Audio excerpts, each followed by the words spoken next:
Hello दोस्तों, आज हम पढ़ने वाले हैं 12th बिजनेस का फर्स्ट चैप्टर। इसका फास्ट ट्रैक रिवीजन है। प्लीज आप देखें nature and significance of management. जो फर्स्ट चैप्टर है जो nature and significance of management. सबसे पहले मैं आपको मैनेजमेंट के बारे में बता देता हूँ, मैनेजमेंट होता क्या है और इस चैप्टर में अभी अपन आगे क्या क्या देखने वाले हैं। तो मैनेजमेंट के लिए सबसे पहले तो ये समझो कि किसी भी चीज को अगर आप चला रहे हैं, प्रॉपर मैनेज करके चला रहे हैं, बहुत ईजिली चल रही है और उसके लिए पूरी अपनी प्लानिंग करी हुई है, आपने सोचा होगा कि उसको एंड तक कैसे पहुंचाना है, वो सब कुछ मैनेजमेंट का काम है। मैनेजमेंट में सबसे पहले अपन देख रहे हैं कि भैया मैनेजमेंट करना मतलब आप हर जगह आपको मैनेजमेंट दिख रहा है। आपको दिख रहा है कि भैया एक देश भी बिना मैनेजमेंट के नहीं चलता। कोई क्रिकेटर, प्लेयर, इन लोग भी अपना इनका मैनेजमेंट है। इनका अगर आप देखेंगे तो क्रिकेट टीम का मैनेजमेंट है। आप पढ़ाई को देखें तो पढ़ाई का भी एक मैनेजमेंट है।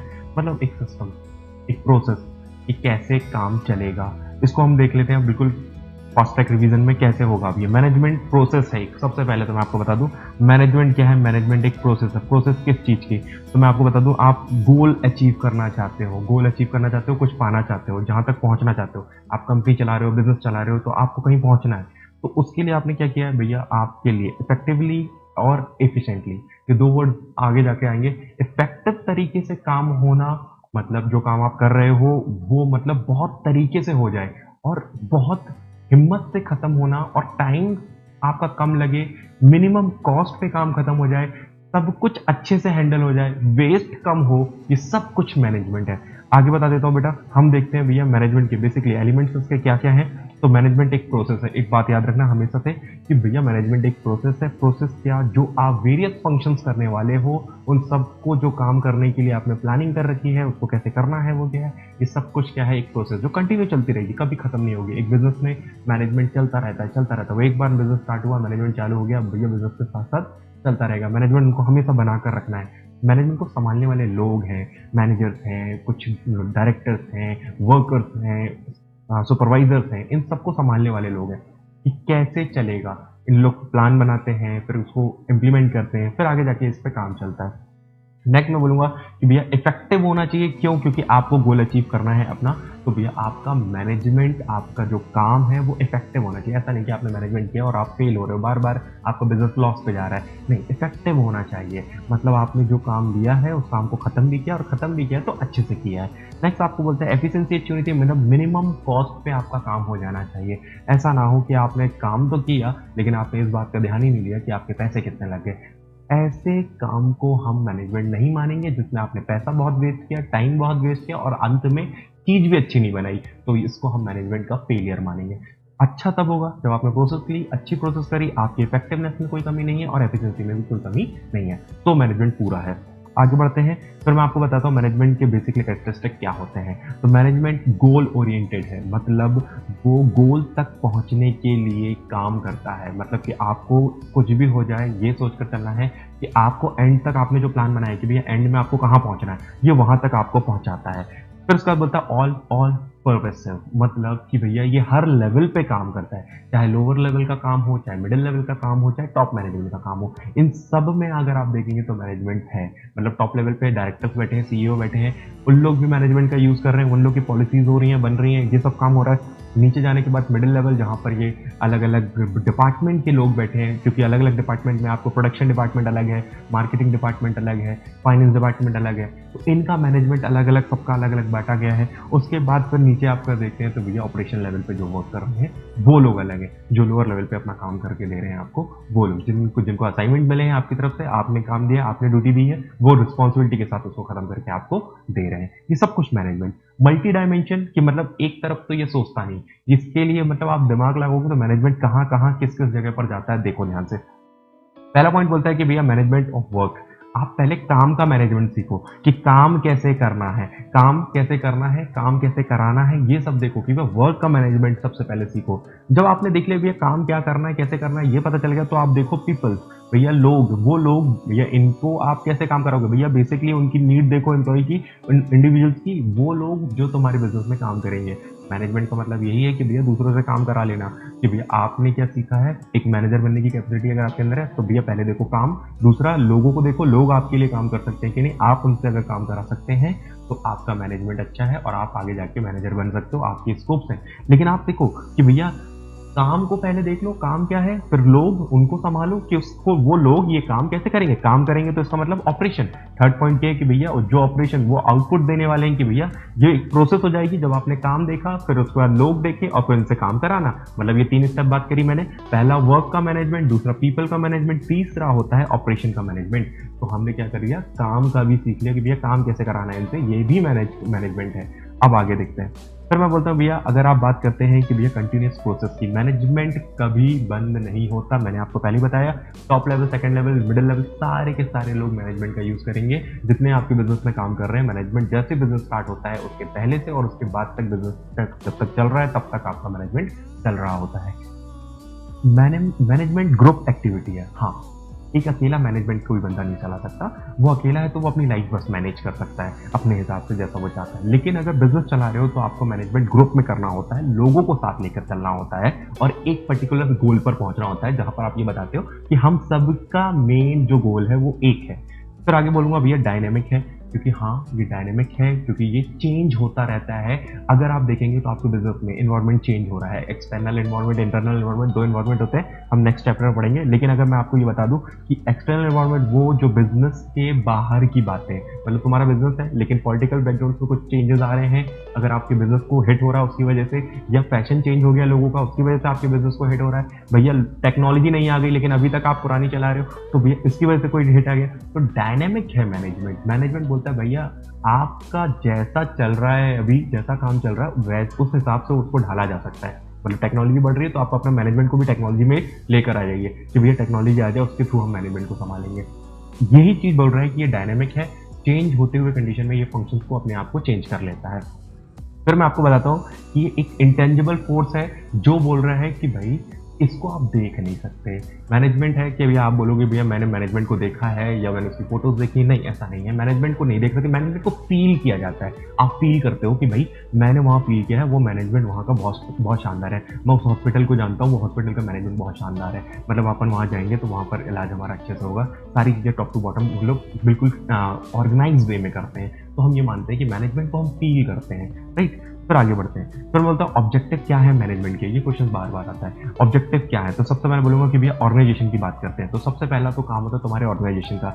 मेन ऑब्जेक्टिव तुम्हारे बिजनेस का है कि तुम्हारा बिजनेस, तुम्हारा ऑर्गेनाइजेशन का सर्वाइवल, उसका प्रॉफिट, उसकी ग्रोथ। सबसे पहले तो ये इंपॉर्टेंट है कि भैया ऑर्गेनाइजेशन का सर्वाइवल, मतलब तुम बिजनेस स्टार्ट कर रहे हो तो उसको सर्वाइव कर सको, उसको बचा सको, इतना पैसा तुम्हें कमाना है तो वो प्रॉफिट है। फिर वो ग्रोथ देखना कि भैया आगे जाके मेरे को बिजनेस को बढ़ाना है तो ये ग्रोथ है। इस सब में काम आने वाला है मैनेजमेंट। फिर मैं बोलता हूँ सोशल ऑब्जेक्टिव। सोशल ऑब्जेक्टिव क्या है भैया, सोशल ऑब्जेक्टिव ये कि जब आप सोसाइटी के बेनिफिट के बारे में सोचते हो, सोसाइटी के बेनिफिट के बारे में सोचते हो, इसका ये मतलब है कि भैया सोसाइटी के लिए सोचते हो। आपका बिजनेस में ये मतलब नहीं कि आप बिजनेस में चले गए आंख बंद करके प्रॉफिट पीटने में लगे हुए हो। आप ये नहीं देख रहे हो कि आपके बिजनेस की वजह से लोगों को क्या दिक्कत हो रही है, आप कैसे प्रोडक्ट बना रहे हो उससे क्या दिक्कत हो रही है। मतलब कुछ भी अगर दिक्कत है तो उसको आपको सॉल्व करना पड़ेगा।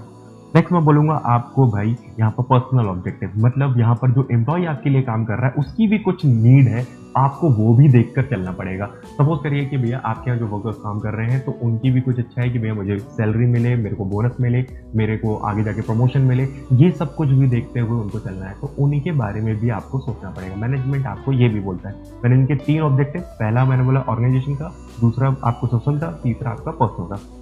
नेक्स्ट मैं बता देता हूँ इंपॉर्टेंस क्या है मैनेजमेंट के। तो मैनेजमेंट के इंपॉर्टेंस सबसे पहले अचीविंग ग्रुप गोल, मतलब कि ये लोग ग्रुप के गोल को पाने की कोशिश करते हैं। मतलब एक अकेला कुछ नहीं कर रहा होता, सारे लोग मिलकर एक गोल तक पहुंचने की कोशिश कर रहे हैं। फिर इंक्रीज एफिशिएंसी, मतलब उनके अंदर ताकत बढ़ा देता है। सारे ग्रुप के लोग मिलकर मोटिवेटेड रहते हैं, चलते हैं, आगे बढ़ते हैं, बिजनेस को आगे लेकर जा रहे हैं। सबके अंदर होड़ है कि भाई बिजनेस को अपने आगे बढ़ाना है। तो मैनेजमेंट आपको ये सिखाता है कि भाई सारे लोग को जोड़कर एक तरफ दौड़ाओ। फिर बोलता है डायनेमिक, भैया मैंने आपको पहले बोला ऑर्गेनाइजेशन भी डायनेमिक होता है। हम अपने चेंज एनवायरनमेंट के चेंज होते होते मैं अपने बिजनेस को भी चेंज कर रहा हूँ, उसके मॉडल को भी चेंज कर रहा हूँ, उसके मैनेजमेंट को भी चेंज कर रहा हूँ। ये चेंज होता रहेगा। फिर वो बोलता है भैया पर्सनल ऑब्जेक्टिव, यहाँ पर लोगों के बारे में भी सोचो जो आपके लिए काम कर रहे हैं, जो बिजनेस में आपके साथ हैं, उनके बारे में भी सोचो, मतलब पर्सनल और इंडिविजुअल की ग्रोथ। फिर मैं बोलता हूँ सोशल ऑब्लिगेशन, मतलब आप सोसाइटी के लिए भी सोचें कि जो आप बिजनेस कर रहे हैं उससे लोगों का भला हो, तभी आपका बिजनेस लॉन्ग टर्म पे चलेगा। अदरवाइज आप कोई ऐसी चीज बना रहे हो जो सोसाइटी को नीड ही नहीं है उसकी, तो आपका बिजनेस भी ठप है। आगे बढ़ता हूँ। आगे एक बात बहुत ज्यादा आएगी भैया, नेचर ऑफ मैनेजमेंट। मैनेजमेंट का नेचर क्या है, यहाँ 3 बातें बोली जाएंगी, या तो वो साइंस है, या तो वो आर्ट है, या तो फिर क्या बोलेगा प्रोफेशन है। मैं फिर से बता देता हूँ, साइंस बेसिकली मैनेजमेंट बोलता है कि पूरी तरीके से नहीं है, मेरी बातों को बहुत ध्यान से सुनना, पूरी तरीके से मैनेजमेंट इस बात से नकार देता है कि मैनेजमेंट पूरी तरीके से साइंस नहीं है। क्यों? क्योंकि उसमें से एक ही बात होगी जिसको वो सहमत करेगा कि भैया उसमें नॉलेज की बात होगी। ये मैं आपको डिटेल में नहीं बता रहा, अभी मैं तो आपको इतना बता रहा हूँ कि अगर आपसे कोई ये बोलता है कि साइंस है क्या मैनेजमेंट पूरी तरीके से, तो आप बोलेंगे नहीं।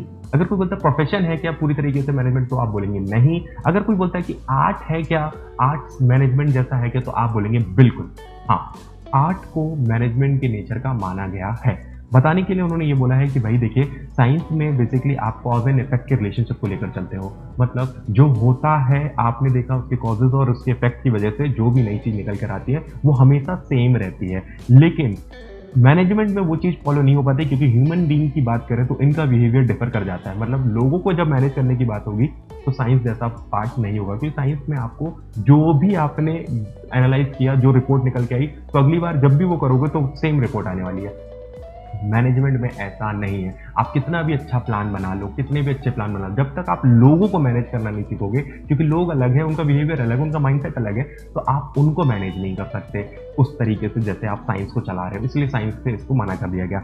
आर्ट में मैं तुम्हें बताऊं कि भैया हाँ, यहाँ पर कुछ बातें सेम है, क्योंकि आर्ट में ज्यादातर बातें सेम होती हैं। कि आर्ट क्या है, किसी चीज को देखकर सीख लेना। डांस करने वाला बंदा दूसरे को डांस करते हुए देखकर सीख लेता है, भैया गाना गाने वाला बंदा दूसरे को गाना गाते हुए देखकर सीख लेता है। इसी तरीके से मैनेजमेंट कोई अच्छा चला रहा है तो उसको देखते हुए कोई बंदा दूसरे बंदा सीख सकता है। इसलिए आर्ट माना जाता है कि आर्ट पूरी तरीके से मैनेजमेंट है, क्योंकि अच्छा मैनेजमेंट तुम चला रहे हो। तो इसमें भी आपके खुद के कैसे आप उस चीज को अप्लाई कर रहे हो, ये आपके ऊपर मैटर करता है। आप कितने भी अच्छे एमबीए कॉलेज से जाकर एमबीए कर आ जाओ, लेकिन अगर आपके अंदर ये स्किल्स नहीं है कि आप उसको अप्लाई कैसे करते हैं अपने जीवन में, अपने बिजनेस में, तो आप सक्सेसफुल बिजनेस नहीं मॉडल बना सकते हैं। नेक्स्ट मैं बोलता हूँ भैया प्रोफेशन की बात करें तो प्रोफेशन ऐसा बोलता है कि भैया प्रोफेशन की बात करें तो ये पूरी तरीके से मैनेजमेंट नहीं है। क्यों? क्योंकि प्रोफेशन में भी ऐसी बात की जाती है कि कई बार ये बोला जाता है कि यहाँ पर हमको नॉलेज तो होता है, हमें चीज़ों का भी पता होता है, लेकिन हम जब उसको रियल लाइफ में पहुंचते हैं और उसको अप्लाई करते हैं कि भैया हमें जितना नॉलेज है उसके बेस पे हमने अगर कुछ प्लान बनाया उसको सेटल करना है, तो वो बिजनेस सेटअप नहीं हो पाता। क्यों? क्योंकि हमें ये लगता है कि भाई हमको नॉलेज था लेकिन प्रैक्टिकल नॉलेज नहीं था। तो प्रोफेशन की बात ये करें तो प्रोफेशन ये बोलता है कि भैया ये पूरी तरीके से तो इसके साथ भी एग्री नहीं करेगा। इसलिए प्रोफेशन को बहुत सारी चीजें हैं जो मैनेजमेंट में नहीं है। आप इसको डिटेल में पढ़ेंगे तो आपको ये पता चलेगा कि प्रोफेशन अलग है और मैनेजमेंट की कुछ ही बात एक सिमिलर होगी, वो सर्विस को लेकर है और बाकी और दो बातें होंगी, इससे ज्यादा कुछ नहीं। मैं आगे बढ़ता हूँ, मैं आपको बताता हूँ लेवल ऑफ मैनेजमेंट की बात। अब लेवल ऑफ मैनेजमेंट बोलता है कि भैया कितने लेवल होते हैं मैनेजमेंट के। तो मैंने मतलब पहले टॉप लेवल मैंने आपको बताया जहाँ पर पॉलिसीज बनाई जाती है, मेन ऑब्जेक्टिव बिजनेस का डिसाइड होता है, यहाँ पर डायरेक्टर बैठता है, चेयरमैन बैठते हैं, ये लोग बैठकर डिसाइड करते हैं, ये टॉप लेवल है। मिडिल लेवल पे क्या होता है भाई, ये रिस्पॉन्सिबिलिटी जो उनके नीचे के लोग हैं उनको दे दी जाती है, बोला जाता है कि अब आप काम करिए। तो वहाँ पर फंक्शनल डिपार्टमेंट होते हैं कुछ, जो HR department, finance department, marketing department, ये लोग ये काम करते हैं। ये लोग अपने काम को नीचे वाले लोग को दे देते हैं, जैसे फोरमैन या सुपरिटेंडेंट बोलो। ये लोग कौन है? ये वो लोग हैं जिनको काम मिल गया। ये इन लोग को मिडिल मैन से नीचे किसी ने काम दिया, किसने? पहले टॉप वाले ने मिडिल वाले को दिया, मिडिल वाले ने सबसे नीचे वाले को दिया, तो ऑपरेशन लेवल पे काम चालू हो गया। तो ऑपरेशन लेवल पे एक्शन पे आ जाता है काम। ऊपर प्लानिंग होती है, नेक्स्ट वाले में क्या कि उस प्लान के अलग अलग पार्ट में चले जाते हैं, वो अलग अलग डिपार्टमेंट में चले जाते हैं, और नीचे वाले में क्या कि सारे डिपार्टमेंट में काम चालू हो जाता है। भैया चलिए आगे बढ़ते हैं। भैया फंक्शंस ऑफ मैनेजमेंट में कितने तरीके के फंक्शंस हैं, ये बहुत इंपॉर्टेंट है। तो फंक्शंस ऑफ मैनेजमेंट पूछा जाएगा तो आप बोलेंगे भैया 5। पहला होता है प्लानिंग, जिसमें आप प्लान करते हो कि फ्यूचर को लेकर कि भैया फ्यूचर कोर्स ऑफ एक्शन हमारे क्या होने चाहिए। फिर दूसरा होता है ऑर्गेनाइजिंग बोलता है कि भैया आप असाइन करते हो ड्यूटी कि भैया क्या करना है, आपके टास्क क्या है, आप ग्रुप बांट देते हो, लोगों को एलोकेट कर देते हो कि भैया उनकी अथॉरिटी, और फिर ये बोलते हो कि भैया कैसे आपको ये काम करना है, सारी चीजों को डिवाइड करना। मतलब कि आप क्या कर रहे हैं, ऑर्गेनाइज कर रहे हैं। प्लानिंग कर ली कि भैया प्लान क्या हो गया, आपको कैसे करना है। दूसरा स्टेप कि भैया अब ऑर्गेनाइज करो, मतलब कि लोगों को जोड़ो, उसको कैसे करवाना है। फिर उसका बोलता है स्टाफिंग बोलता है भैया right person for the right position for right time. भैया आपको एक सही बंदा सही जगह पर लाकर अब रिक्रूट करना है। मतलब कि यहाँ पर सिलेक्शन की, रिक्रूटमेंट की बात कर रहा है कि कौन से बंदे आपके लिए सुटेबल होंगे ये काम करने के लिए। याद रखना, प्लानिंग करी, फिर आपने क्या ऑर्गेनाइजिंग करी, मतलब उसको डिवाइड कर लिया कामों को कि भैया फाइनेंस का काम अलग है और अकाउंटिंग जो है पूरा इसके अंदर जाएगा। फिर उसको बोला कस्टमर का काम अलग है, कस्टमर केयर को लेकर मार्केटिंग में जाएगा। फिर प्रोडक्शन का काम अलग है, प्रोडक्शन को लेकर पूरा प्रोडक्शन में जाएगा। एचआर का काम अलग है और एचआर का काम पूरा एचआर में जाएगा। तो ये सारी चीजें आपने ऑर्गेनाइजिंग करी। फिर आपने स्टाफिंग करी कि उन सब के लिए आपने क्या किया, लोगों को सिलेक्ट करना चालू किया, सबको जॉब देना चालू कर दी। तो ये स्टाफिंग का काम है। फिर बोलता है भैया डायरेक्टिंग मतलब कि भैया अब जैसी बातें मैं जैसे इंस्ट्रक्शन मैं आपको दूँगा वो जॉब आपको करनी होगी। मतलब कि आपके ऊपर अब कोई खड़ा है, बॉस है, वो आपको जैसा-जैसा बोल रहा है आप वैसा-वैसा करिए। डायरेक्शन दे रहा है वो आपको, डायरेक्शन दे रहा है वो आपको और आप उसके हिसाब हिसाब से चल रहे हैं। फिर बोलता हूँ कंट्रोलिंग की बात करें, कंट्रोलिंग का मेन काम होता है कि भाई वो आपको हर वो चीज़, हर वो प्लान जो आपने बनाए हैं, उसमें वो आपको प्रॉपर देखता जाएगा। उसका मेन एम ये है कि भैया सब कुछ अच्छे से हो, अच्छे तरीके से हो। तो वो कंट्रोल करके रखा है कि कोई भी चीज़ गड़बड़ ना हो। मतलब प्लानिंग और कंट्रोलिंग दोनों में बहुत ही ज़्यादा एक सिक्के के दो पहलू हैं कि प्लानिंग अच्छी कर दी तो ठीक, लेकिन प्लानिंग अच्छी हुई तो अगर उसको अच्छा बनाना है टिल द एंड तक आपको क्या करना पड़ेगा, कंट्रोलिंग भी अच्छी रखनी पड़ेगी। कंट्रोलिंग और प्लानिंग दोनों को एक साथ लेकर चलना पड़ेगा। प्लान अच्छा है, ठीक है, लेकिन करोगे कैसे? वो कंट्रोलिंग पे बेस्ड है कि कंट्रोल करके रखना है हर चीज़ को। नेक्स्ट आता है कोऑर्डिनेशन। कोऑर्डिनेशन किसके बीच में? भैया कोऑर्डिनेशन होता क्या है? कोऑर्डिनेशन ये होता है कि आपस में जुड़े रहना, बातें, इन्फॉर्मेशन फ्लोट करते रहना। जो भी बातें हैं एक दूसरे के डिपार्टमेंट की यहाँ-वहाँ पता रहना कि भैया तुम्हारे डिपार्टमेंट क्या चल रहा है, तुम्हारे डिपार्टमेंट क्या चल रहा है, हमें क्या करना चाहिए, हमें क्या नहीं करना चाहिए। सिंपल सी बात बताता हूँ कि मान लीजिए कि प्रोडक्शन डिपार्टमेंट है, अगर उसे ये पता ही नहीं है कि भैया मार्केटिंग वाले ने ये बताया ही नहीं कि नंबर ऑफ प्रोडक्ट कितने चाहिए उसे, तो डिपार्टमेंट वाला तो आँख बंद करके प्रोडक्ट बनाता जा रहा है। तो आपको उसको बताना पड़ेगा कि भैया इस बार डिमांड कम है, ज़्यादा है, जो भी है आप बताएँगे उसकी वजह से फिर वो अपनी डिमांड को बढ़ाएगा, कम करेगा। नेक्स्ट मैं आपको बता देता हूँ डिफरेंट डिपार्टमेंट के डिफरेंट कॉमन गोल होते हैं, उन सबको बाँधना पड़ता है। मतलब मैंने आपको पहले ही बोला मार्केटिंग, फाइनेंस, परचेज़ सबको बाँध कर रखना, कोऑर्डिनेट बनाकर रखना, उसके हिसाब से चलना ये बहुत ज़रूरी है। क्योंकि मार्केटिंग वाला बताएगा इतने डिमांड है, प्रोडक्शन वाला फिर उसके प्रोडक्ट बनाएगा और फाइनेंस वाला उतना पैसा रिलीज़ करेगा। ये बहुत ज़रूरी है बिज़नेस के लिए, कोऑर्डिनेशन होना। अब कोऑर्डिनेशन के इंपॉर्टेंट फंक्शन मैं आपको बता दूं कि भैया ये ग्रुप एफर्ट्स है, मतलब आप ये लोग मिलकर काम करेंगे तो ही कुछ होगा, अदरवाइज बिजनेस का लॉस होने वाला है। क्योंकि मिलकर काम करोगे तो भैया कोई भी चीज़ ऐसी नहीं होगी जो मतलब क्या होगा मिसकम्युनिकेशन की वजह से गड़बड़ जाएगी। तो ग्रुप एफर्ट आपका रहेगा, यूनिटी ऑफ एक्शन, हम सब मिलकर एक ही तरफ दौड़ रहे हैं। मतलब हम बिजनेस को प्रॉफिट के लेकर जा रहे हैं तो सारे लोग यही सोच रहे हैं कि बिजनेस को प्रॉफिट की तरफ लेकर जाना है। तो सारे डिपार्टमेंट के लोग यही सोचेंगे कि भाई इस तरीके से चलना है। कंटिन्यूस प्रोसेस कि भैया ये कभी खत्म नहीं होती, कोऑर्डिनेशन हमेशा बना रहता है, हमेशा चलता रहता है। क्योंकि वो भी ऐसा है टॉप लेवल, मिडिल लेवल हर जगह काम कर रहा है, तो वो बोल रहा है कि भाई कंटिन्यू काम करेंगे। ऑल परवेसिव, ये सेम बात मैंने बोला कि भाई ये हर लेवल पे काम करता है, इसलिए इसको परवेसिव माना जाता है। लोअर लेवल पे भी कोऑर्डिनेशन की जरूरत है, मिडिल लेवल पे भी जरूरत है और टॉप लेवल पे भी जरूरत है। कोऑर्डिनेशन के बिना नहीं हुआ। टॉप लेवल का मिडिल लेवल से है, मिडिल लेवल का टॉप लेवल और मिडिल लेवल लोअर लेवल दोनों से है। फिर लोअर लेवल का फिर ऊपर किससे, मिडिल लेवल से। आगे बढ़ता हूँ। रिस्पॉन्सिबिलिटी होती है भाई इनमें कि इनको सारे लेवल्स को लेकर चलना है। मैं आपको बता देता हूँ ये भी एक डेलिब्रेट फंक्शन है। ये वर्ड ऐसा है, डेलिब्रेट फंक्शन मतलब सोच समझ कर करने वाला फंक्शन। ये रिस्पॉन्सिबिलिटी हर मैनेजर की है कि उससे ये क्या करना, जिम्मेदारी निभानी पड़ेगी कि अगर उनके बीच में कोऑर्डिनेशन नहीं है तो उसको कोऑर्डिनेशन क्रिएट करना पड़ेगा सारे डिपार्टमेंट के बीच। ये आज के ज़माने में कैसे होता है कि मेल सिस्टम, मेल करो, ईमेल करो, ये करो, वो करो, हमको रिपोर्ट भेजो, नहीं भेजो, क्या हुआ, कैसे हुआ, क्या हुआ, ये सब बताते रहो कि भैया क्या करना है, क्या नहीं करना है, ये सब करके मीटिंग करते रहो। ये कोऑर्डिनेशन सिस्टम है। नेक्स्ट मैं आपको बता देता हूँ भैया इंपॉर्टेंट क्या है कोऑर्डिनेशन के। तो सबसे पहले अगर आपको ग्रोथ चाहिए अपने बिजनेस में तो आपको कोऑर्डिनेशन इंपॉर्टेंट है भाई। बिजनेस की ग्रोथ पूरी डिपेंड करती है आपके कोऑर्डिनेशन पे। फिर मैं बताऊँ फंक्शंस आपके डिफरेंट डिपार्टमेंट की बात करें तो यहाँ पर अलग अलग डिपार्टमेंट है, अलग अलग लोग हैं, अलग अलग तरीके से काम कर रहे हैं। तो आपको क्या करना है, इन सबको जोड़ कर रखना है और ये अपने जो काम है उन काम को डिवाइड कर लो अपने काम के हिसाब से। अगर अकाउंट का काम है, टैक्स का काम है तो उसको फाइनेंस डिपार्टमेंट जाने दो।